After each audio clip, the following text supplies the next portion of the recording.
Thank you all for joining us. We're going to give everyone just another minute or two to make sure all of our guests make it onto our webinar today, and then we'll get started.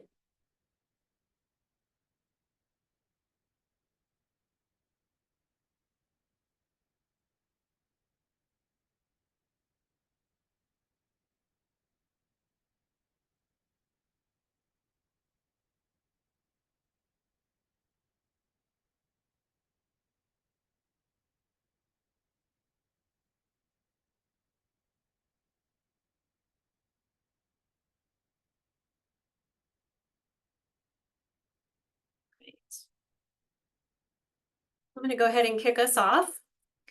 Good afternoon, everyone. My name is Kelly Epley, and I'm the Director of Early Learning here at the Hunt Institute. We are thrilled to have you with us this afternoon. For the benefit of anyone who may be joining us for the first time today, the Hunt Institute is the creation of our founder and namesake four-term North Carolina Governor Jim Hunt. We serve as an education policy support to governors, state legislators, and other state elected officials. We cover the full spectrum of education policy from early childhood through the workforce.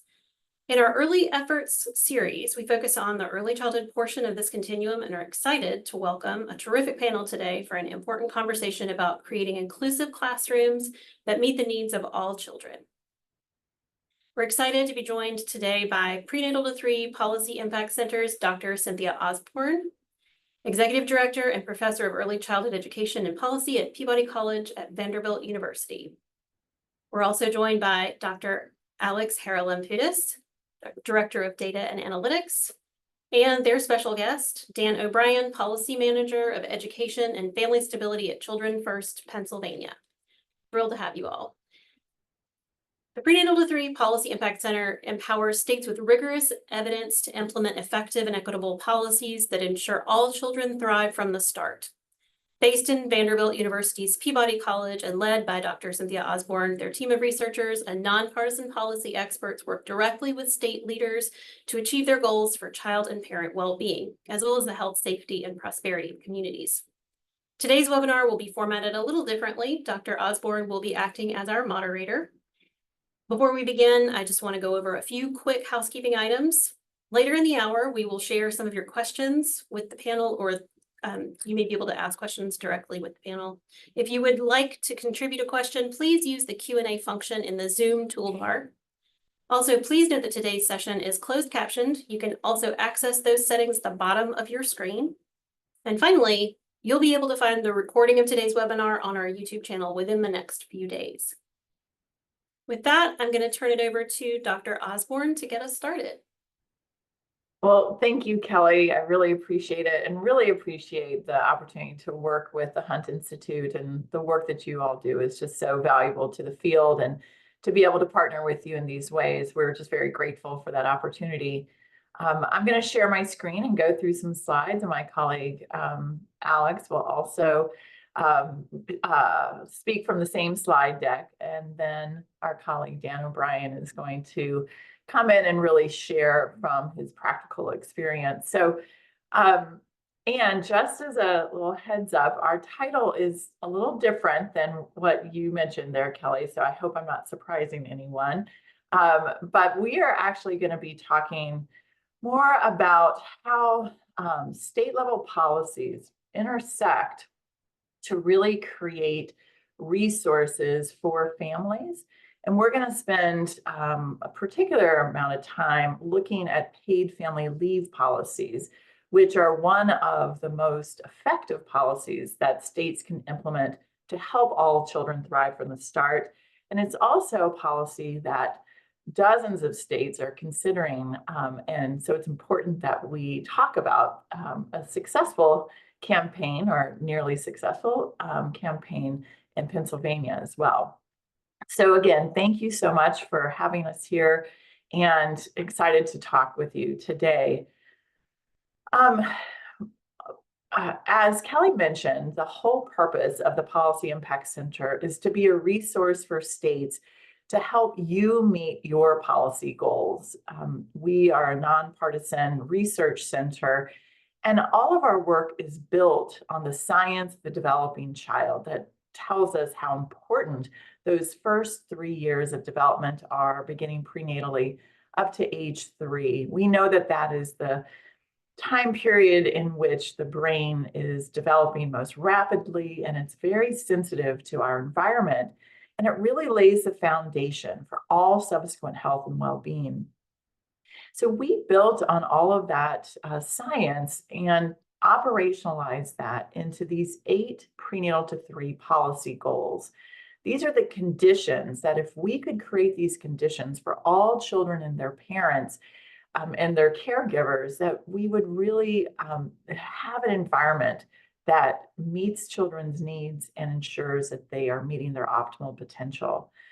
And so these policy goals include making sure that families have access to the services that they're eligible for, that our parents can balance both working and caring for their children and themselves, that families have sufficient resources, and we take into consideration food security and housing stability and economic security, that our babies are born healthy to healthy parents, and we take into consideration both the physical and the mental well-being of our infants and toddlers and their parents, that our parents really have the knowledge and skills and understanding of how to engage in these nurturing relationships with their little ones that we know are so important for promoting healthy brain development. And that when our babies and toddlers are not with their parents, that they're also in nurturing environments, whether it's in childcare or home visiting programs and so forth. And that we can identify any developmental delay that a child is experiencing as early as possible and get them the targeted interventions they need to get them back on track for optimal development. So again, that's what we're aiming for. We are not at all neutral to these, and these are all based in science. But as researchers, we didn't want to stop with what our goals are. We wanted to help to answer the question of, well, what can states do to make it so that all children thrive from the start? What are the policies that states can implement to create those conditions? And in doing that, we reviewed thousands and thousands of studies and hundreds of the most rigorous studies that have been conducted to identify what the most effective policies are. What are the policies that have the strongest evidence base? And that led us to 4 broad conclusions. And one is that there are effective policies and strategies out there that states are implementing that are really making a difference in children's lives and their parents. And I'll share with you the 12 that we've added to our roadmap. But also, it's really important to understand that there is not a single policy or program that anyone can implement that only focuses on the infant and toddler, that we have to provide policies that care for the caregivers so that they can do the job of caring for their children or for their students. And also, it's so important to understand that there is no magic bullet. There is not one policy or program that a state can implement and say, well, we've done it. We've done childcare, or we've done paid leave, or we've done Medicaid, and so therefore families are okay. It really does require us building a system of support for families that include a combination of broad-based and economic and family supports, as well as targeted interventions. And what you're going to see today is that there is wide variation across this country, depending on the state in which a child and family live, in terms of the level of benefits that they have available to them. So in addition to us as a center reviewing and identifying which policies actually are effective, we also monitor every state's progress toward implementing those effective policies, looking at how they're doing that in an equitable way, what the level of generosity is, and the variation across the states is just huge. Many of you may be familiar with our prenatal to 3 state policy roadmap, and I'm not going to spend a lot of time going through what each of these policies and strategies are, but you can see that, as I mentioned, that they are a combination of supports for families, including health care and paid family leave and minimum wages and earned income tax credits, reducing their administrative burden, making sure that we're screening families, that we're providing access to childcare and supports during the birthing process, that we're providing parenting supports in our home visiting programs, and these targeted early intervention services. But what I want to focus on today is how these policies really intersect to create a level of resources for families to provide for their children. And this is our roadmap, or what we call internally our grid, but it really shows states how they can prioritize one of those prenatal 3 policy goals and then implement the policies that are best aligned toward helping them to meet that goal. And over time, that they can work toward creating this full system of support for families. All right, but if we step back and say, well, let's say states are doing all this, how does that really impact families? I'm going to share with you the story of Lena.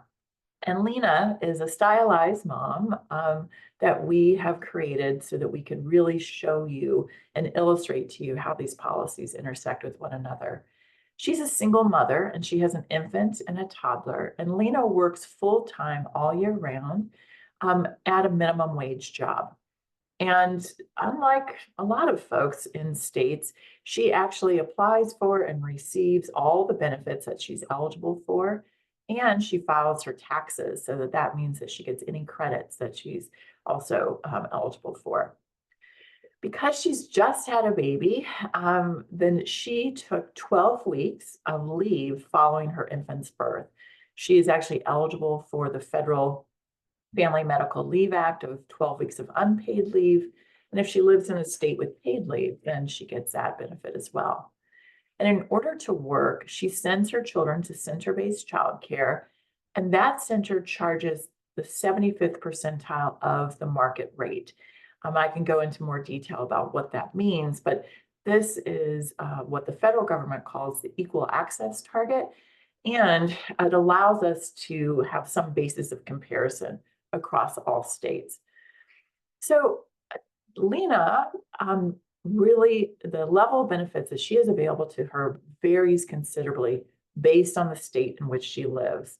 This chart has way too much information to be able to just absorb right away, and I'm going to walk you through it, but I just want you to see the wide variation across this country that Lena has available to her to raise her children based on the state in which she resides.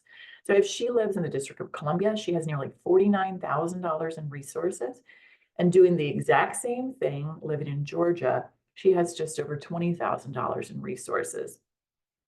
And let's start by looking at some of the components that go into this simulation. We call this our policy impact calculator. So that you can see the variation across the country in these policies. So the first is just in the minimum wage. She works full-time at a minimum wage job, but in DC, she's making $17 an hour, and you can see there's several states in which she's earning $15. And then there are a lot of states that still have the federal minimum of $7.25 an hour, with a wide range in between. And this will certainly affect the earnings that she has available to her. Also, like I mentioned, she takes 12 weeks of leave, and depending on the state in which she resides, then she will have some of that refunded to her. And in 10 states, she currently has access to that paid leave. In 4 other states, she will in 2026. And there are other states that are getting closer in their legislative process to actually implementing a benefit. This chart is also way too busy to pay attention, but this length of the line is the 75th percentile of the state's market rate for childcare. And so you can see how the variation in what states claim to be their 75th percentile, or what their market rate is, as well as the variation in how much the state contributes to that, how much they expect the parent to contribute. that's in the dark blue, and how much is not covered of that 75th percentile, which is that teal color. And so this variation in childcare is huge, and it drives the level of benefits and whether Lena's really going to be able to work. And finally, tax credits vary considerably across this country. And although there are a number of states that have a refundable earned income tax credit that mirrors the federal earned income tax credit, some sort of percentage of that, the variation is huge. So in DC, it's Lena would get, or a family can get 70% of the federal EITC, whereas in Montana, up until this tax year, a family would get only 3% of the federal EITC. And there's some states that don't provide a refundable earned income tax credit, which doesn't, which means that their lowest income earners like Lena would not have access to any credit. And then there's many states that don't have a credit quite yet. So again, all of those add up to provide a level of basic resources for families across states. And the variation is huge. I want to just walk you through kind of how this looks. And we're happy to walk through this with you in any state that you are in. And we have this available on our website for each state. But if we started with just earnings, again, the difference between $17 an hour and $7 an hour is huge. Lena would earn just over $35,000 in DC and just over $15,000 in Georgia. But again, she just had a baby, so she's going to take 12 weeks off, which would be a huge amount of loss in both cases to her earnings. But in DC, a lot of her earnings are protected because they have a paid family medical leave program. So instead of losing over $8,000 in earnings, she only loses $800 in earnings. In Georgia, they don't have a PFL program, and so she loses close to $3,500 in earnings. And now remember, she has to send her kids to childcare in order to work, and childcare is expensive. In most states, it's more expensive than the average state college tuition. In DC, if Lena were to pay for all of the childcare out of pocket, she would have to, it costs over $43,000 for her children. So she'd have to give every penny that she earned and still come up with another $8,800, which is unlikely for anyone to do. In Georgia, it costs nearly $23,000. So again, she'd have to give up every penny that she earned and somehow come up with another $11,000. And that's just not possible for her to do. In both states, there's childcare subsidies that help to limit some of those out-of-pocket costs. In DC, she has to pay just over $875 a year as a copay for her kids. But in Georgia, you can see that she has to pay more than $9,000 in out-of-pocket expenses. That leaves her with just $2,600 or just over $2,500 in income. And most folks, if they were in Lena's shoes, probably would decide that working isn't going to pay. Now, she is eligible for all of the federal benefits, including SNAP and WIC and earned income tax credit and a child tax credit. And that adds substantial resources in both states. In DC, it's over $12,000 a year in resources. And in Georgia, it's over $18,000 in resources. And then finally, she's eligible for her state tax credits as well. DC has her paying some income tax, and she also, though, gets her state earned income tax credit and a state child tax credit. And in Georgia, they don't have any tax credits. And so she doesn't have any additional resources. So you can see how these state policy choices really compound to lead Lena to having over $48,000 in resources in DC and only $20,000 of resources in Georgia. Same family doing the exact same thing with different resources. And the top 10 states, and you can see the rankings there, all have one thing in common, except for Hawaii, which came close this year. They have a paid family medical leave program. I'm sorry, Vermont doesn't either quite yet.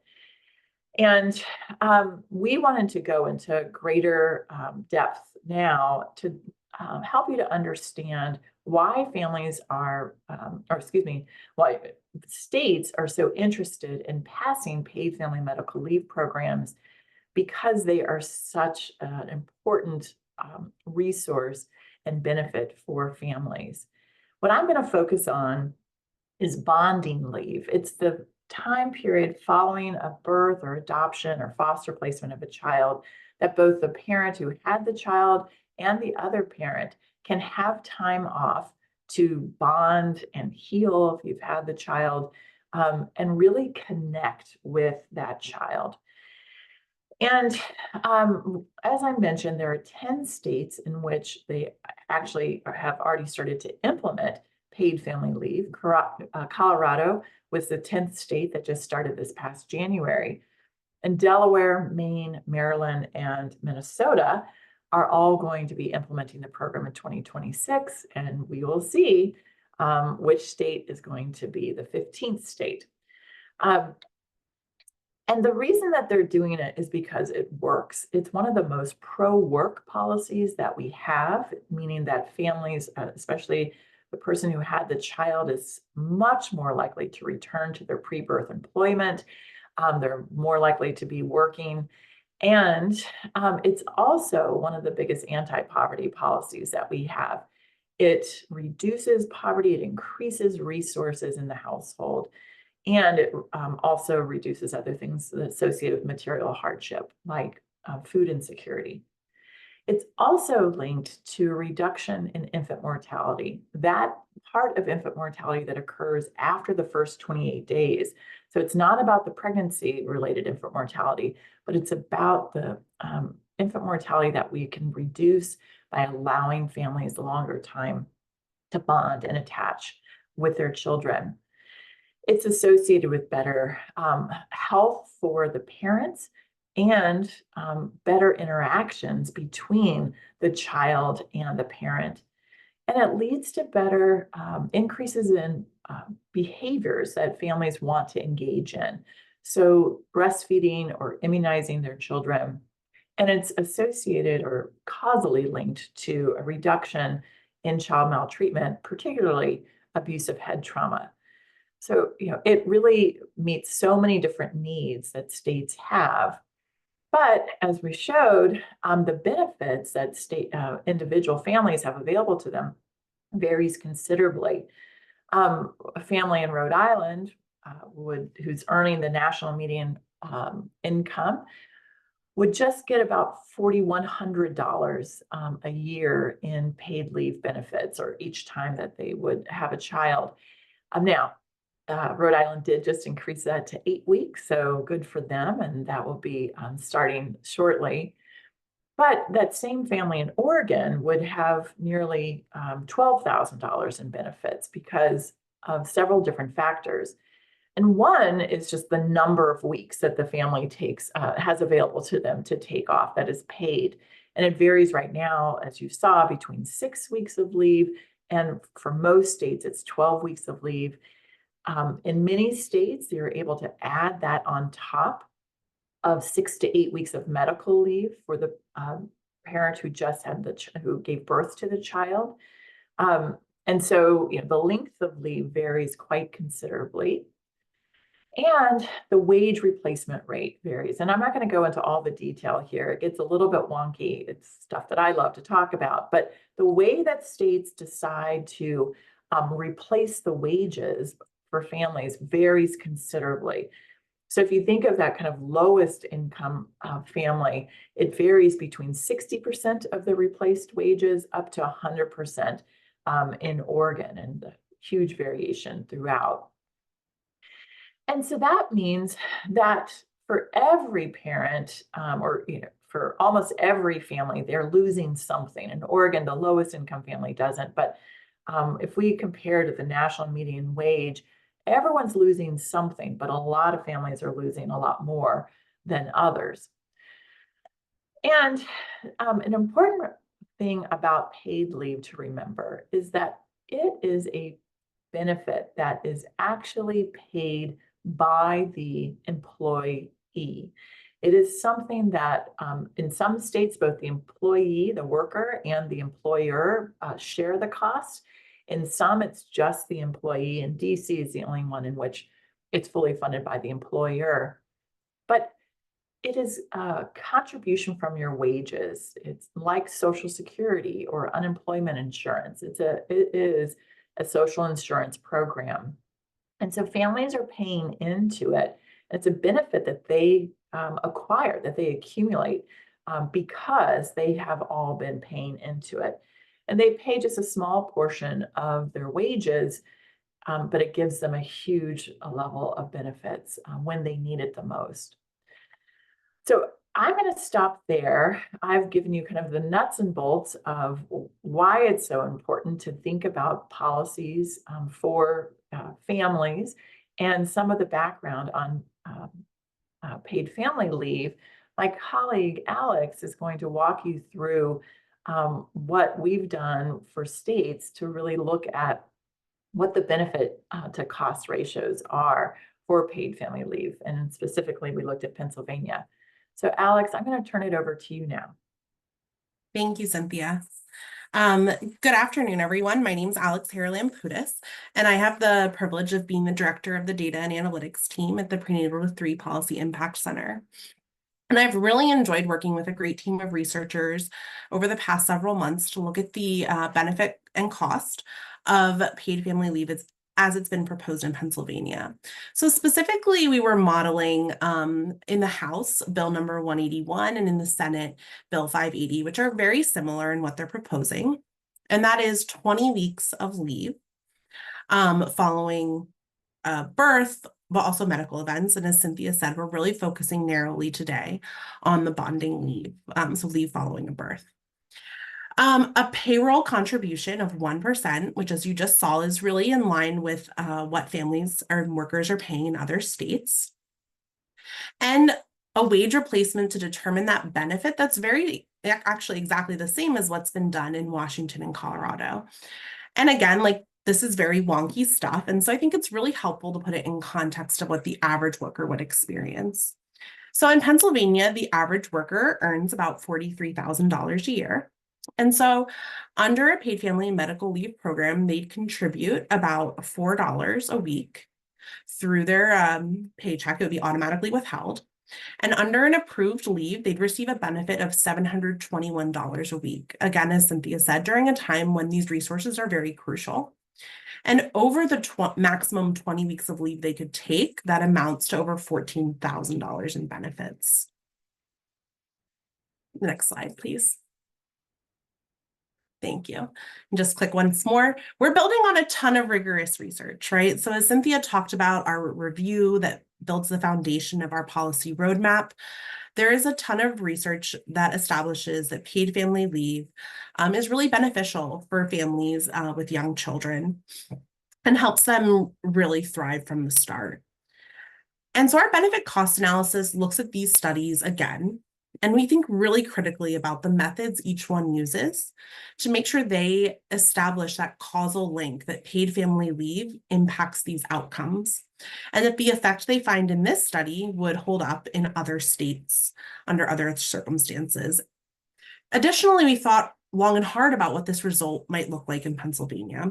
And we come to, 2 very important conclusions that I want you to keep in mind as you see these results today.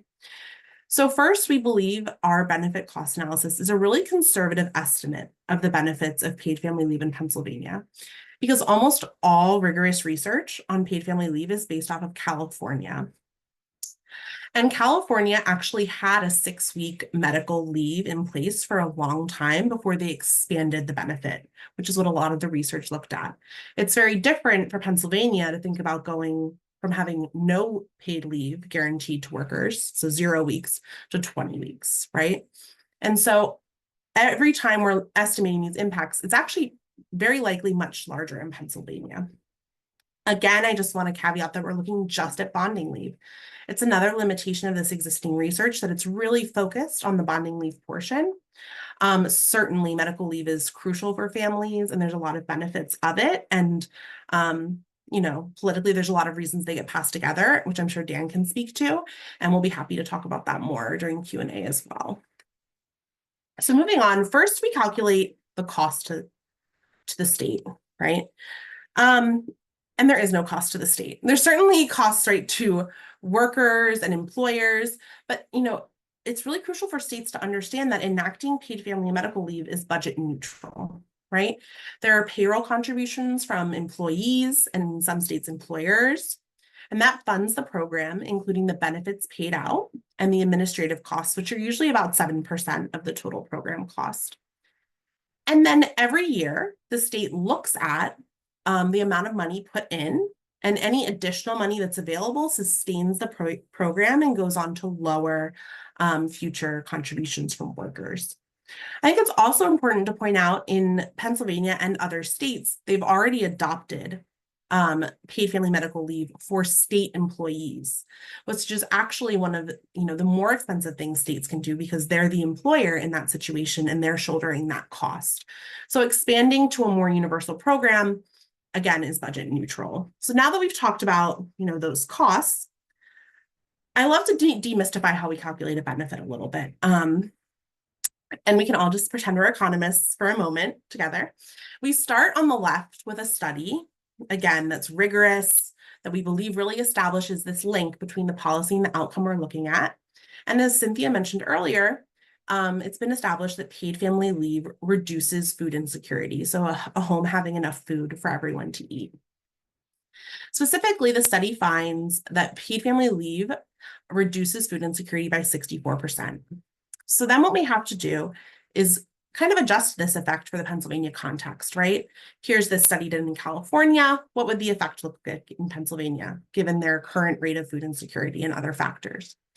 So that calculation leads us to the fact that paid family leave would reduce food insecurity. It would lift 11,800 people out of being food insecure. We then pull from another study and that finds that the cost of being food insecure is about $1,800 per individual. So when we multiply that by the nearly 12,000 individuals that are lifted out of food insecurity, we find a benefit in the amount of almost $22 million for society. We adjust that to 2023 dollars, and you see in the orange box, that's $28 million in healthcare costs avoided annually by individuals no longer being food insecure. And we do this for a number of outcomes that are related to paid family leave, right? Employment, tax revenue for the state, health, poverty. I encourage everyone to look at there's a brief that has this table and then a longer report that really details all of the impacts of paid family leave. So each of these line items are a calculation based on rigorous studies. And when we add them all together, we get the grand total, which is that the societal net benefit for every year of births of having paid family leave is $379 million for society. And again, this is a conservative estimate because Pennsylvania is proposing a longer program. We can talk about this as for every $1 invested in paid family leave, society would see $18 return on investment. And this does not include any benefits paid out because those, you know, premiums paid in and benefits paid out, zero out. So this is just benefits from all of those things you saw on a prior slide. And this returns year over year for every year of births, right? So you'll see this for the 2025 babies, for the 2026 babies, and so on and so on. And even more on top of that, right? You see additional returns over the life course.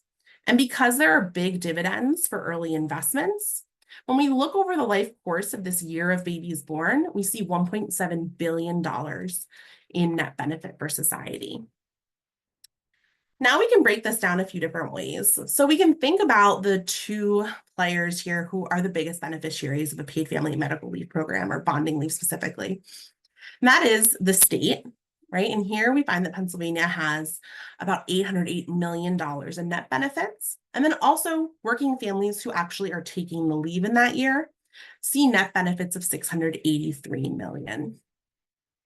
But these are just huge numbers, right? Kind of hard to grasp at times. So we also break it down to at the individual level and do a number of case studies. Great, thank you. So again, paid family medical leave is a social insurance program. So if we look at any worker in 1 year, it's very likely that the premium they pay in is greater than the benefits they receive. But when we look over the career of the worker, right, these numbers can look very differently. So what you see here are case studies of 3 types of workers who work for different amounts of time and take different numbers of leave. And on the far left, in the first case study, you see a worker who works for 40 years and takes 2 bonding leaves. And what you see is while the worker pays in $9,000 in premiums, they receive almost $18,000 in benefits. So for every $1 they're paying in, they're receiving a return of $1.92. And you actually see larger ROIs for the other workers. We can also, bringing this all back to Lena, right? A full-time minimum wage worker with a toddler and a newborn. What does this mean for her? So the top row, you see Lena presently as she exists. Pennsylvania is ranked 49th, right? Second to last in our model. But adding paid family leave in the blue would give her an additional $3,000 in resources every year. Again, she's paying in these premiums. This is replacing her wages when she's not at work. And this would increase Pennsylvania's rank from 49th to 37th on our Policy Impact Center. So just to recap really quickly, paid family leave programs in general, and specifically HB 181 in Pennsylvania are budget neutral for the state. And each year, bonding leave would result in a huge net benefit of $379 million to families, employers, and the Pennsylvania government, outweighing its cost by 18-1. Employees in our case studies receive double or more return on their investment by contributing to the program and then taking leave. And adopting HB 181 would really improve Pennsylvania's ranking, the resources available to this stylized family we call Lena, from 49th to 37th by providing very crucial cash resources following the birth of a child. So next, I'll turn it over to my colleague, Dan O'Brien, who has been really crucial in, taking this benefit cost analysis and speaking with state legislators and their staff in Pennsylvania. Thank you, Alex. I appreciate having a chance to talk about the work we've been doing and the great work that we've done with you to really help bring these numbers to fruition for lawmakers. I'm Dan O'Brien from Children First. We're an advocacy organization in Pennsylvania, but I'm also here as one of the co-chairs of the statewide Family Care Coalition that's really leading this work in Pennsylvania. And when you're advocating for issues that are related to kids, but also impact others in the hemisphere in terms of like business, hospital systems, you really have to get away in our end, even though we're children first, we're obviously in it for kids. You really have to focus on the numbers. Lawmakers, they, for the most part, want to do the right thing. They want to make sure that families have an opportunity to succeed. But when you start bringing in costs for other impacts of society, they start to get a little bit more opposed or have more questions. So, one of the things that we have really tried to do as a coalition and at Children First is talk about all the positives that paid family and medical leave would bring, not only to families, but to business, to the economy, to our competitiveness, because in Pennsylvania, we are surrounded by, 4 of our 6 neighbors have paid leave programs already, or have passed them in the last couple of years. And so Pennsylvania really is falling behind when it comes to those supports. As Alex pointed out, we're second to last. That's embarrassing to me as someone from Pennsylvania in this work, but also it is to the lawmakers on both sides. And so one of the things that we really try to do is bring the numbers to lawmakers. And this is what this benefit cost analysis has done. A lot of the questions that we received early on were, number one, which we'll talk about in a little bit, how would it impact small businesses? So we have that talking point. One thing that we really didn't have before this analysis was, this idea that paid family medical leave is a quote unquote tax. And I don't want to be seen as a lawmaker putting a new tax on my constituents that they won't see the benefit of.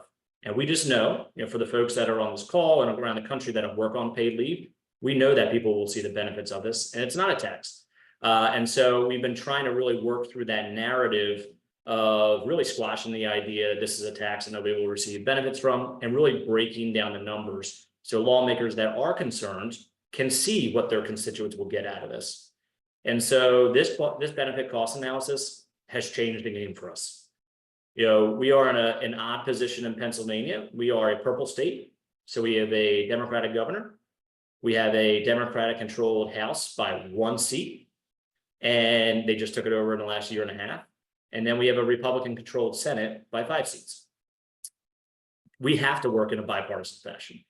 So you're going to have people in the middle of the road on the left in the House and the right, and then you're going to have the same thing in the Senate. So we needed to bring these issues to what actually impacts folks in their districts. And so what this analysis did is look at your district, look at the people that, you know, would qualify for this, would pay what they would pay in and what they would get out of it. Because we know that the opposition to our paid leave bill will say it's going to cost all, you know, it's a $4.5 billion tax increase or whatever number they're making up to try to argue against us at the moment. But what this has done is we take this analysis and we take even the further brief to more policy staff and show them this is the truth. Look at what the state will receive back, look at what families will receive back, and look at the cost savings, not only in the short term for those families that need to take leave, but the long term over the existence of their career. And what that has done is open the eyes of many lawmakers who were on the fence. There's a very conservative lawmaker who was actually a Democrat in the House, where that's who they're concerned about when putting this up for a vote, that'll be perceived as a tax. When we showed him this, he went, oh, this is not what I'm hearing from the opposition that I won't say on Zoom. But what is true is what's on this document. What is true is how much somebody can put in and what they will get back. And you can't argue against the numbers. And so we've been able to use this analysis to push the needle and move the ball down the field. And what that's done is given us a chance.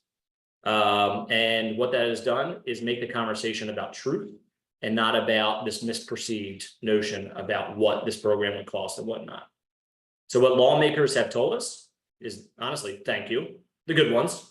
Thank you for giving us these numbers, because I'm hearing this on this side or this on that side. And what they have told us is, how will this impact my district? And so even when that you're not talking about now, you know, Alex and Cynthia and others, you know, at the Impact Policy Center have really done is also give us district numbers on a very short, okay, in Senate District 2, this is what this means for them based on their average income.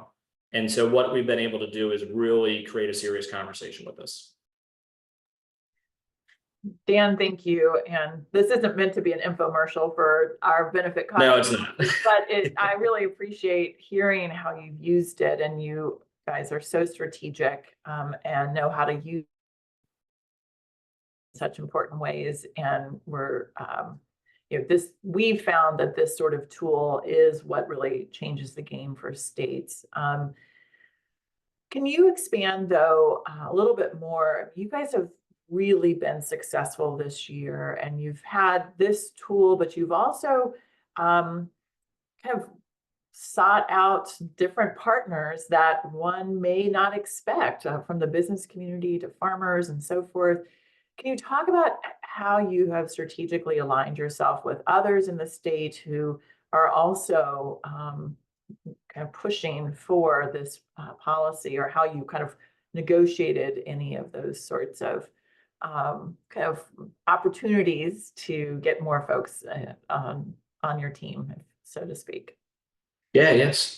So a few years ago, our statewide coalition's slogan or whatnot, what things we would say is, it's the right thing to do. That doesn't work in politics, unfortunately. Otherwise, none of us would need to do the research or do the advocacy. The work would be done. And so one of the things that Children First did in the coalition really as overall is try to bring in the folks that were not included in the conversation that we knew were naturally opposed at the start. So we learned from other states. We saw, you know, that business lobbyists and others were not for this. You know, we learned from even all the way back to California when they were trying to push through this. But what we really learned is, luckily, over the last 10 years, now that some of these programs have existed, we see why businesses, including small businesses, like and want these programs in their states. We see that the private insurance option in terms of for businesses where they can choose between a state program and a private insurer, as long as they're having the equal benefits or greater, gives businesses that flexibility to choose between one or the other, but it maintains the benefits for their workers. And so we were able to include that in the legislation. Children First, not the Insurance Federation. It was Children First who got that in, and the coalition. But one of the main things that we did truly is we got the business voice involved. You know, we learned a lot from Minnesota. We learned a lot from Colorado, but I would say Minnesota in the last couple of years really is setting the new kind of blueprint for how to get small business voice involved, because the NFIB, the state chambers of commerce, they're really the two major opponents that you see around the state. And so we wanted to kind of sound out that opposition. And so we had a sign-on letter with small businesses, over 100 that have talked about wanting paid leave. We brought in larger companies, including Duolingo and Patagonia and others who employ large sets of folks in Pennsylvania to say why they want a statewide program. We have brought in, we did a report that talks about the pro-business aspects of this. And so that really has sounded out what would naturally be the opposition, and really has brought it into, they're not opposed. We have a lot of people that are either neutral and a few of the other folks that are opposed at this point. So we know that it's the right thing to do, but that doesn't move the needle when it comes to politics. And right now, paid family and medical leave in Pennsylvania, it's all political. As Cynthia mentioned, you know, we became the first state last week to have a Republican-led committee pass their version of our bill at a committee, and we had an 8-3 vote. So we're not only trying to get it done here, we think that Pennsylvania can set the stage for other purple states and even red states, and you know, the national level, to really show that this is bipartisan and really build that momentum. And we're learning, honestly, from what a lot of people have done in other states. We learn from their mistakes. We talk to everybody who has passed this around the country, and those who were not able to yet. And that way we can capitalize and really make a great program. Well, that is really, it really is kind of inspiring to see how effective you've been in such a short period of time, but you've definitely been doing your homework. This isn't just luck either. I just want to take 1 second to ask folks to put their questions in the Q&A function, and we would be happy to try to address those in the last several minutes that we have together. But Dan, you have talked about how important it is to be able to have the numbers, to be able to show the facts, if you will. But we also know in advocacy, the kind of head and heart usually go together. There's some sort of compelling stories that do help folks understand the benefit. What is some of the examples that you've used to really help exemplify for lawmakers that this will make a big difference for families? That's a good question. I would say the numbers do play a huge role, but those stories are what they remember when they're on the floor or when they're voting in committee. We have a lot of parents that are involved that talked about how they lost their job or they went into credit card debt over this. I would say one of the great examples is very conservative senator from a very rural area in Pennsylvania. And one of our top advocates was in the meeting, and just so happened that, you know, her mother and other family members lived in that district and or around the district. And the senator that I'm speaking of is a farmer. And so it's a family farm, and, you know, having a paid family leave program with their workers could make an impact on what they can actually do in terms of production for any given season that they have farming. And so understandably, he had concerns. How will this impact the workers at a time when I only have a couple months to get, you know, what they're growing out and be able to sell? And as folks know, farming isn't the most lucrative as an independent farmer, which this senator was. And one of the folks in our meeting really talked about what, you know, the benefits that it would have, you know, financially, not only for the workers, but for the farmer and his family himself. And she knew where the farm was. They were talking for 10 minutes about the locations. But what she also knew is that farmers' kids are leaving the industry. and they're going to other states. And the impact that that's having on farmers long-term is really devastating. And so what they talked about and what they really connected with were the financial aspects of it to keep young farmers here. And it was a switch that took off in the Republican senator's mind. And within the day, he sent a letter of support to Senate leadership on this issue. And even within that letter, talked about the financial impact that it would have on farmers and others across the state. So you attach the numbers to the story, and that's what they remember, and it springs folks into action that you wouldn't think people would do so. Yeah, wow.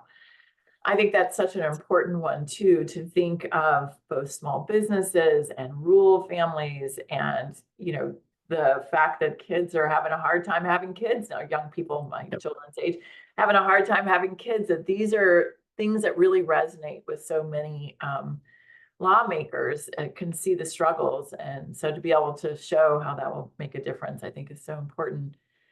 We've had a question come in that's one that I hear a lot when we're talking to states about paid family leave, and it's about the intersection of childcare, in particular infant care. And I think that, and you may not have an answer for this, Dan, but we can think through it together.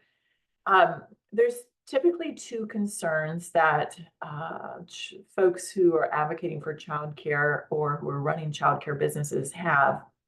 And that is, when we have paid leave, will that reduce the demand for infant care to a place that would, reduce the need for childcare providers? And if my childcare providers get paid leave now, how will I keep my doors open because they're going to be leaving?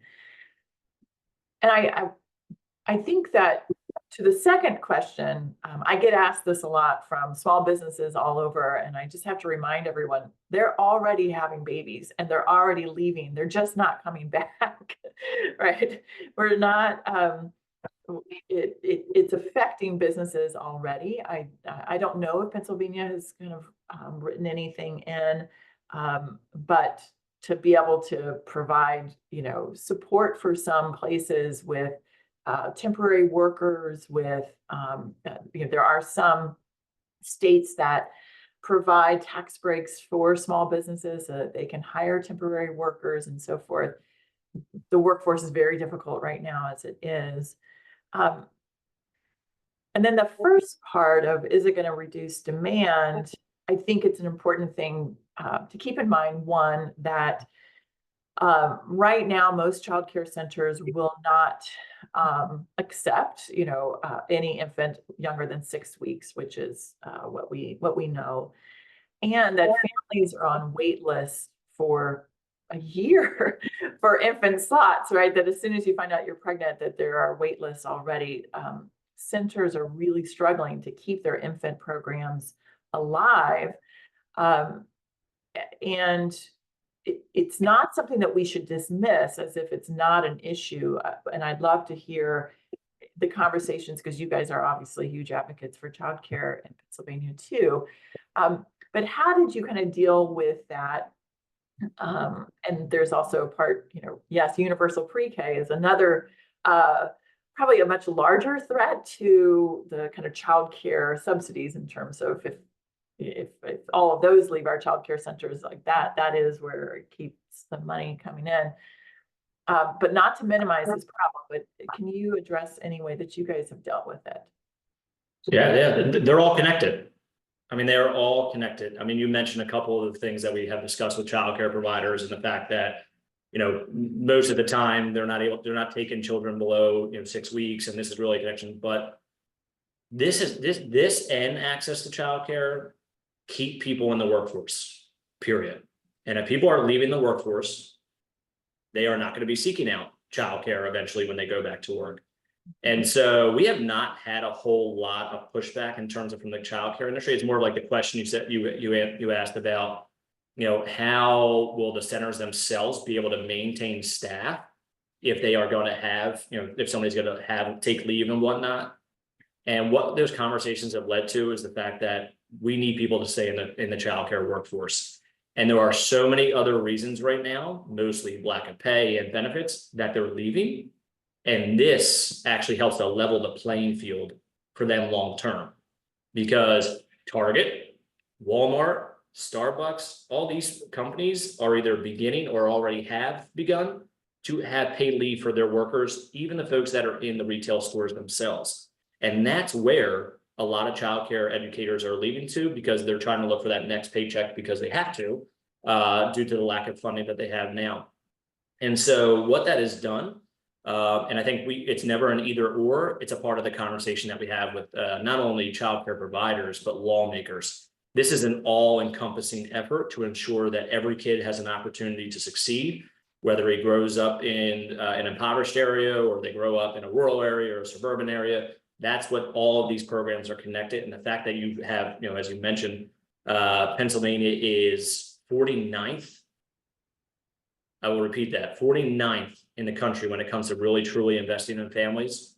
I tell lawmakers all the time, I'm embarrassed by that. And it really is kind of an aha moment where it's not just one policy that's going to solve this. We have to do this all. Yeah. Well, I appreciate that. And, obviously having those conversations like you have with your coalition has just been important to work through this. And at the end of the day, everyone is really searching for that same goal, which is how do we make sure that families have the supports that they need to thrive, which helps the state and communities obviously thrive as well. I know we're at time now that we need to wrap up. I did want to just invite any of the participants on the call to feel free to reach out to me or my team at the Policy Impact Center, that if your state is interested in paid leave and you want us to help you with your data, your numbers, to help you understand your benefits to cost, how much the premiums would be. These are things that we're helping states with. I can't tell you that we'll be able to do it for you tomorrow, but we will begin a conversation with you. And to reach out to us for any other sorts of questions on policies that you might have, that where a nonpartisan research group can be of service to you. I do see that we have a hand raised, and I'm not sure if that, what the how it works on this webinar. So my apologies. And Juliet, if not, if you send us a note, then we'll make sure to get your comment in, because I need to turn it back over to Kelly, who has just been so generous in sharing this platform. And we're just grateful for the opportunity. So Kelly, I'm going to turn it back over to you. Thank you, Dr. Osborne. And Juliet, we want to make sure that we get your question answered, and we also want to honor everyone's time who's participated today. If you're able to reach out to us with your question, we will make sure that we address that for you. I want to remind everyone, we had a question about this in the chat earlier. A recording will be available on the Hunt Institute's YouTube channel in the coming days. I also just wanted to thank Dr. Osborne, Dr. Haralamboudas, Dan, your, between the incredibly powerful visuals, the way the data was visualized, the compelling examples and experiences, Dan, that you've had using this. I just want to thank you for sharing that with our audience, and helping us to get that information out there. So it's been great having you, and I want to thank everyone for participating as well. Great. Go ahead and close. Have a good afternoon.